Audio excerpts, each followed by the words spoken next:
Forum in Montreal, Canadians and Rangers prepare for the fourth game of their best-of-7 Stanley Cup semifinals. Canadians are shy two of their all-stars, Bill Durnan and Ken Reardon. The Rangers defeated Canadians in the opening game in New York 3-1. They won the second game in Montreal 3-2, and back in Madison Square Garden, the Rangers won the third game 4-1. Here's the scoring play. Don Raleigh across the line. It's a drop pass to Stanley, who shoots. Jerry McNeil saves, but Stanley passes to Pendleton, who scores. The Rangers lead 1-0. Here's a disallowed Ranger goal. Eddles clears across the line. Jackie McLeod battles Leger for possession. Harvey comes in to help. Galita boards Harvey. McNeil stops McLeod's shot. McLeod takes the rebound and scores, but the whistle blows as the puck was lost to the referee's view. With the Rangers short-handed, Canadians tied the score. Normie Dussault from Elmer Locke and Maurice Richard. Halfway through the second period, the Rangers went ahead. Eddie Slowinski passed up ahead to Don Raleigh. Around Harmon. Fires a 15-footer that hits the bottom corner, and the Rangers are on top 2-1. It's one of the best games ever played in the Forum. Dunk Fisher takes LaPrade's pass to the blue line. Doug Harvey hits him a solid check. Maurice Richard swings around LaPrade ahead to Dussault. Dussault sends Locke flying through the defense, but Locke misses a great scoring chance by shooting wide. Raleigh, a master stick handler, around Floyd Curry, around Harmon. Across the line, his pass is intercepted by Harmon. Harmon swings back, passes up the boards to Callum McKay, who passes to Ken Mosdell. Mosdell's wicked shot is caught by Rayner, who hangs on tight. Back comes Don Raleigh of the Rangers. He passes to Ed Slowinski. Slowinski returns the pass to Raleigh. Raleigh is tripped by McKay. Referee Keeling whistles for a penalty on McKay. With Rangers leading 2-1 in the third period, watch closely for a climactic moment in the game. Leger shoots wide of the net. It bounces up to the blue line. Glenn Harmon, not in the picture, shoots. Rayner is hit on the side of the head by the screen shot. The puck rolls wide of the net. Rayner is taken to the hospital room in the Forum, but soon returns like a real gamester. As Elmer Locke faces off with Ed LaPrade, Rayner seems a bit unsteady, and with 10 minutes left in regulation time, Canadians move in to tie up the game. Dussault of Canadians from the corner passes to Bouchard at the blue line. Bouchard back to Dussault. Richard waves his stick for a pass. Dussault to Bouchard to Harvey. Harvey's shot is tipped into the net by Richard. Richard scored 43 goals in the regular NHL season. This was his only goal in the playoffs. They go into overtime with the team tied at 2-2. Canadians battling to prolong the series. Dussault passes up to Locke, who races in to score. The crowd goes wild. Canadians win 3-2. Locke is mobbed by his teammates. Canadians win their first game in the series, and the remaining games will be played on Montreal ice.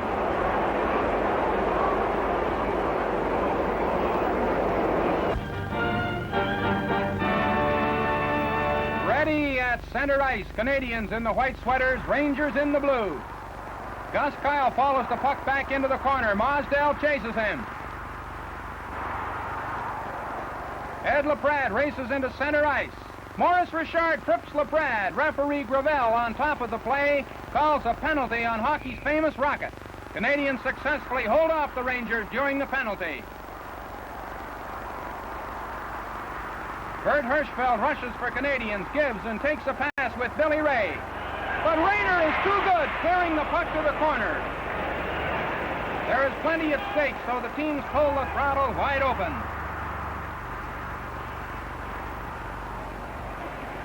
Nick McCoskey goes into the corner, gets away from Bouchard's fierce check. The pass out comes to Jack Lancian, who is beautifully covered by Harmon, Hirschfeld, and Bouchard. O'Connor circles for a shot, Harmon blocking it. And Ken Mosdell carries it out of danger. Locke and Harmon watch anxiously from the bench. Here is Jerry McNeil, Bill Durnan's replacement in goal, who played brilliantly in the fourth game. Suddenly thrust into the Stanley Cup playoffs, McNeil is under intense pressure. With great speed, Billy Ray starts away for Canadians. Rayner stops Ray's wicked shot, and the Rangers come racing back. Watch Jerry McNeil make 2 dazzling saves. There's the first.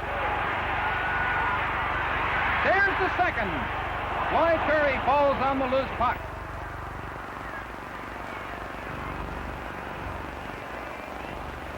Canadians give Rayner some anxious moments. It's a hard-hitting game. Both sides lay on the weight, hard but clean. Hirschfeld is bumped along the board.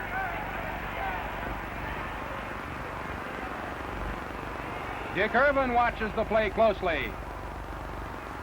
Locke comes bursting through. Rayner comes out to make a great save. Billy Ray faces off with Ed LaPrade and then drifts in front of the goal to wait for the pass that never comes. It's early in the third period, no score, but suddenly the Rangers get one. Nick McCoskey brings it out of the Rangers zone to the Canadiens line with Stanley and Gordon. McCoskey passes out and Gordon bangs it home. The Rangers lead 1-0. Rookie Jack Gordon scoring. The Rangers aren't content to hang on to that 1-goal lead. 56 seconds later, they score again on a power play. Pat Egan, not in camera range, drives in a long screen shot with Alan Stanley and Buddy O'Connor setting up the play. The Ranger players mob Pat Egan, one of the league's most colorful figures. Battling furiously against that 2-goal lead, the Canadians, led by Billy Ray, go on the attack, but the Rangers set up a close-knit defense. Hitting a disastrous slump as the regular season closed, the New York Rangers were not considered a strong threat for the Stanley Cup, but they came up with a fighting effort. With victory in sight, the Rangers reached way down inside themselves for the true winning spirit.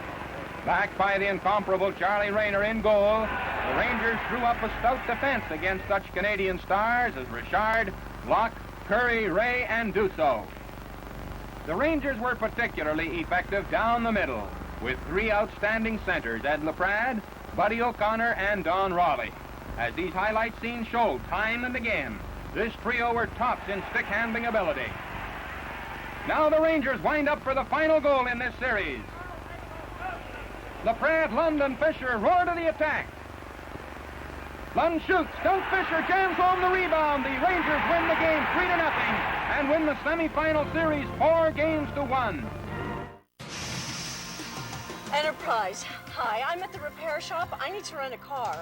Enterprise will arrange to pick you up, This is great. drive you to our place, and get you on your way. Pick Enterprise. We'll pick you up. Oh, hello there. How you doing? Yeah. Denver Hayes underwear. Only at Mark's Work Warehouse. Introducing new Solstice 5 gum. The gum that starts off hot and finishes cold. New Solstice 5 gum. Hot meets cold. New Lush 5 gum.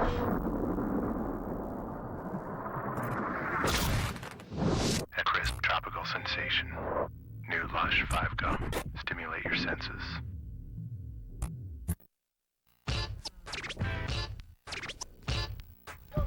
When you learn how to play hockey, you learn more than just a sport. You learn essential life skills. You keeping your grades up in school? Working hard? That's good. Teamwork and dedication. Great save. The NHL works with over 30 nonprofit youth hockey organizations. You know, Dustin Bufflin, and he's going to be around to give us some good pointers, maybe. So more boys and girls of all backgrounds have the opportunity to play hockey. What's up? Future stars? To become part of our team, visit NHL.com. And remember, Hockey's for everyone. hockey is for everyone.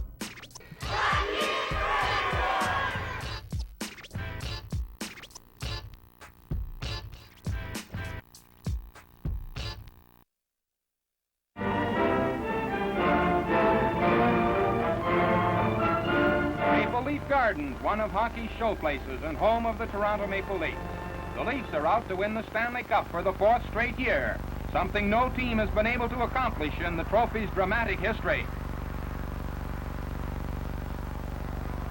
The team split even in the first 2 games in Detroit, but the Leafs took the 3rd game 2-0, giving Turk Broda his 2nd shutout in 3 games. Sid Abel faces off with Cal Gardner, and the 4th game is on. The puck is cleared back to the Toronto zone. Jimmy Thompson rounds his net, loses possession at the line. Toronto clears the puck ahead now. Watch for a beautiful scoring play. Ray Tingram passes out to Max Bentley. Bentley scores, and the Leafs lead 1-0.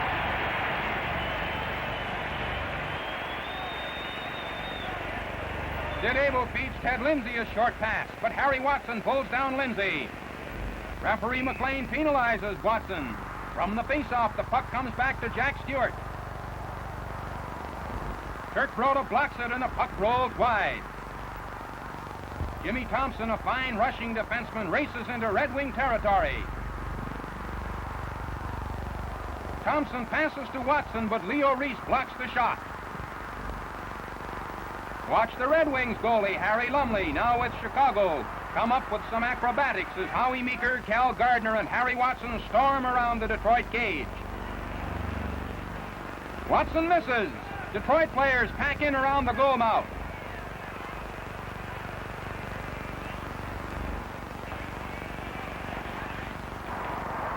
Cal Gardner of Toronto, number 17, can't get it in. Gus Mortson shoots. Lumley loses his goal stick and falls on the loose puck. It's near the end of the period, and the Red Wings tie the score at 1-0. Marty Pavelich, out of camera range, takes a double pass from Jerry Couture and Jimmy McFadden. From this point on, the teams were to play more than 60 minutes of scoreless hockey before the game was decided in the 2nd overtime period. Here is hockey at its very best. 2 evenly matched teams who went right down the line before a decision was reached. Starring for the Red Wings, one of the game's greatest forward line combinations, Sid Abel, Ted Lindsay, and Gordie Howe.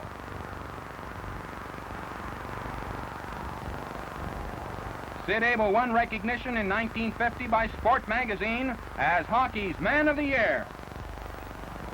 Here he is, Sid Abel, in close, but stopped by Broda. Toronto clears the puck out of danger. Bill Barilko slides headlong into the boards to break up a play.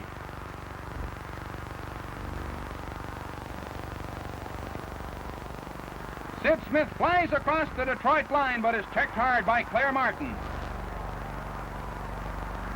Detroit's tight-knit defensive power is never better demonstrated than in these scenes.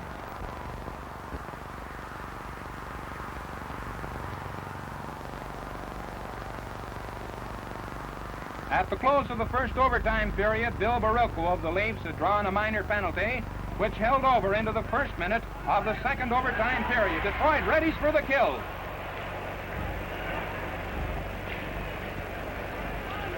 Leo Reese out of the picture, fires the puck from the right board, and the puck is deflected over the goal line, and the Wings win 2-1 at 38 seconds in the 2nd overtime.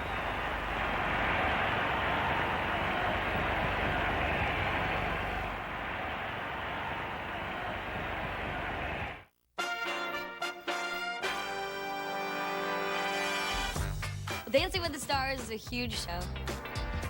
20 million people watching it. You're under a lot of pressure to, have good choreography, get good scores, and of course, obviously have a good complexion. We're sweating, we've got makeup on. I started breaking out, and so, cover the blemishes even more with makeup. It was a lot of blemishes on my forehead and around my chin. Yeah, that was not a fun time. My sister introduced me to Proactive. It ended up clearing up my skin, and I was able to let my personality come through again. Proactive worked for me. It's time to get Proactive working for your skin. Order in the next 4 minutes and save over 50%. Just $24.99 Canadian. That's right, only $24.99. This is worth any amount of money to me to have beautiful, clean skin. I feel fresh and vibrant. People are looking into my eyes and not at my forehead. Just radiant. Act quickly and get the product everyone's talking about. Our fast-acting refining mask free, designed to help zap problem zits fast. It just gave me clean, clear skin, and it just dries out the zit and it goes away. Remember, Proactive comes with a money-back guarantee. So if you're not completely satisfied, just send back the bottles for a complete refund. I guess you could say Proactive is kind of like my lucky charm. It was with me when I was on Dancing with the Stars when I broke out, and it's now with me as I'm embarking on my new career, which is to sing. If you're struggling with blemishes or breakouts, don't give up hope. Proactive can help you turn your broken out skin to clear skin. With our money-back guarantee, there's no downside to trying Proactive right now. Go to proactivesolution.ca or call the number on your screen. Don't let breakouts get in the way of your dreams. Call right now and get Proactive.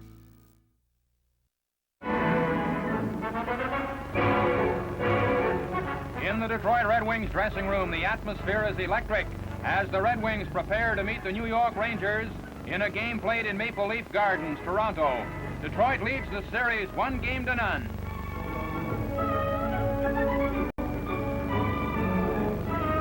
Leo Reese and coach Tommy Ivan discuss strategy. Goalie Harry Lumley straps on 40 pounds of equipment. And Ted Lindsay, leading scorer in the National League, looks relaxed. Red Kelly, youthful defense star. Jack Adams and Tommy Ivan compare notes. On the other side of the building, in the dressing room of the New York Rangers, Charlie Rayner shows the strain of the Stanley Cup Finals. Rayner's goaltending won for him the Hart Trophy as the most valuable player in the league. Pat Egan, Rangers defenseman, is much more considerate of his sweater than he is of opposing forwards. Kenny Lund scored 6 playoff goals for the Rangers. And Alan Stanley's great defensive play was a prominent factor in the Rangers' success. Gus Kyle used to be a Mountie. Lynn Patrick tells the Rangers in a pre-game pep talk that the same hustle that beat Montreal will be good enough against Detroit. Here come the Rangers, led by Rayner and Frankie Edels and Ed LaPrade, Tony Leswick, Gus Kyle, Alec Kalita, and Nick McCoskey. The referee is George Gravel as Sid Abel faces off with Don Raleigh. Detroit players are identified by the solid white band at the bottom of their jerseys and the solid white band on their stockings. Abel leads the rush, but the Rangers cover up in front of their net. Dick McCoskey out of his own zone. McCoskey on a return pass, in close on Lumley, who slides out to save. The Rangers try again. Edgar LaPrade leads the rush. Cuts across the Detroit defense and rips off a screen shot. Lumley saves a pile-up around the goal. And Lumley catches it in the air.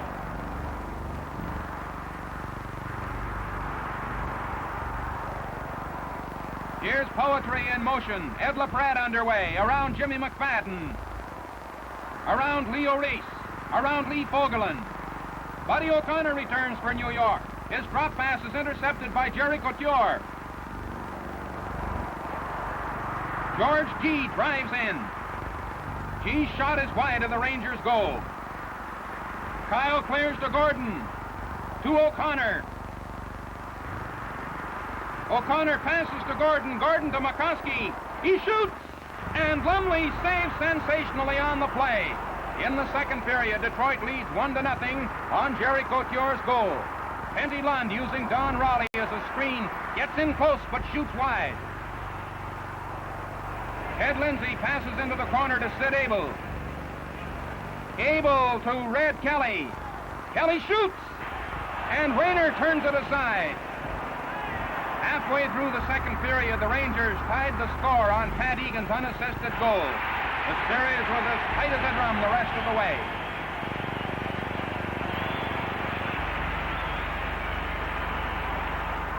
Down the left wing boards goes Buddy O'Connor. O'Connor swings in front of the Red Wings defense. But Lumley makes a fine save on the shot and the rebound. John Raleigh is stopped by Jack Stewart's poke check. Marcel Pronovo grabs the loose puck, and Pat Egan hits him a solid check. Pronovo tries again, but the Rangers covered up. Early in the third period, the Rangers went ahead 2-1 on a great goal by Edgar Laprade on Alan Stanley's assist. But Laprade was not satisfied with just one goal.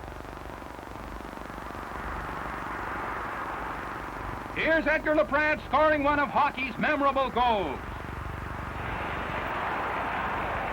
Harry Lumley can't figure it out. The Rangers are jubilant, and in the slowed down action, let's have Laprade do it again. In full stride at center ice, Laprade fakes a pass to Leswick. He shifts around Claire Martin and comes to a full stop. He moves in on Lumley and stops again. Then he flips the puck into the short side. Can't blame Harry Lumley for looking bewildered. Here's the last play of the game, as Joe Carveth leads the Detroit attack. The puck rolls through to Rayner, who clears it ahead. The game ends. Rangers win the second game 3-1, and the series is tied at 1 game each. This is our backyard.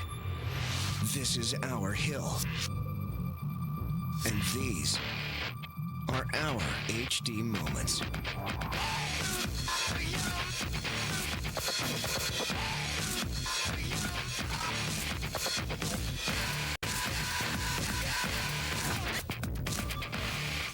Experience them on Viera from Panasonic, official HD TV of the Olympic Games. Come on, people! Make some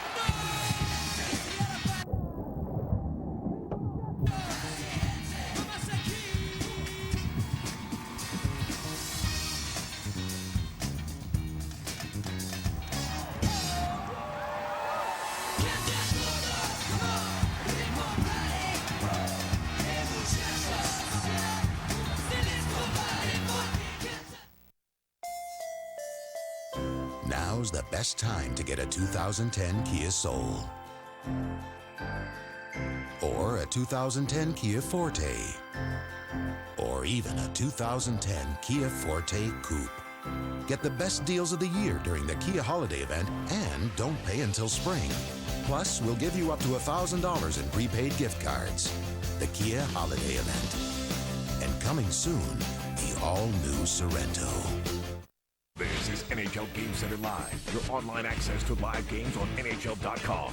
Subscribe now for TV quality coverage of up to 40 out-of-market games a week, live online. Use the new digital DVR and control the action. Toggle between matchups with picture-in-picture. Click Start Over to time shift any game. Follow stats while you connect with other fans. And NHL Mosaic View rocks 4 games at once. Subscribe now to NHL Game Center Live and don't miss another game. Get it at NHL.com/Game Center Live today.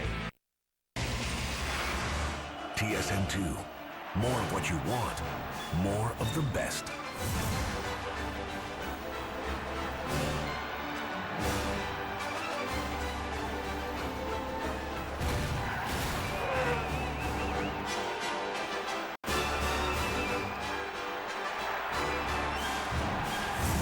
More games, more sports, more choice. TSN 2.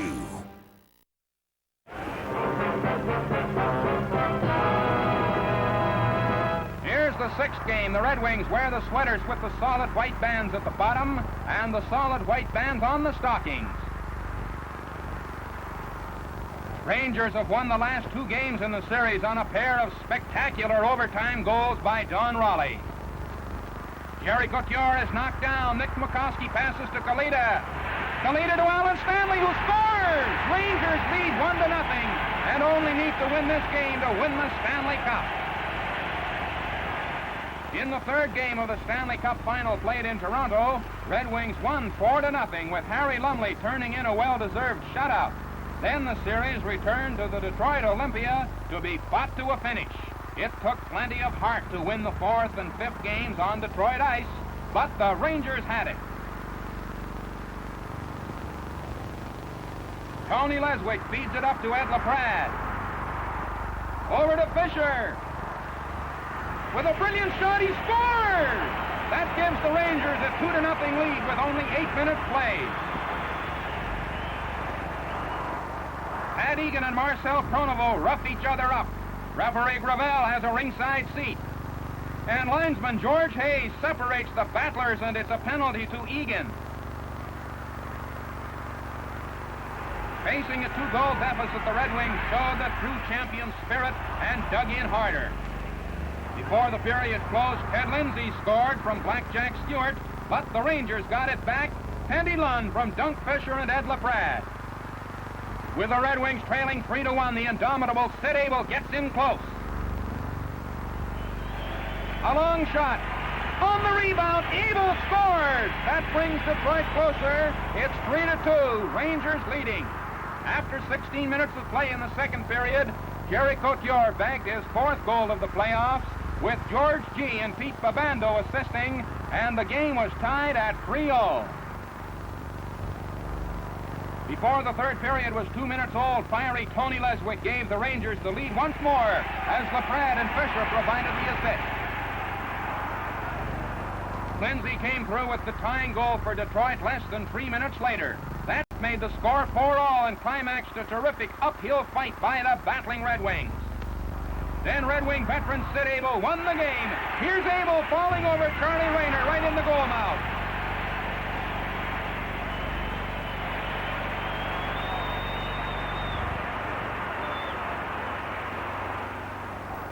In slow motion, Abel tumbles over Rayner. And he somehow shoves the puck into the net. That won the game for the Red Wings 5-4 and tied the series at 3 games each. In the last minute of play, the Rangers removed their goalie in a desperate effort to get the equalizer, but the Red Wings hung on to the final whistle.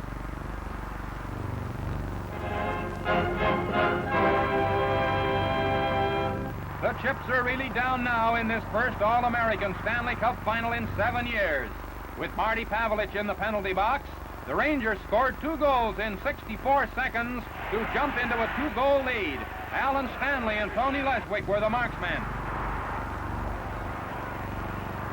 In the second period, with Stanley of New York in the box, the Red Wings tied the score with 2 goals just 21 seconds apart.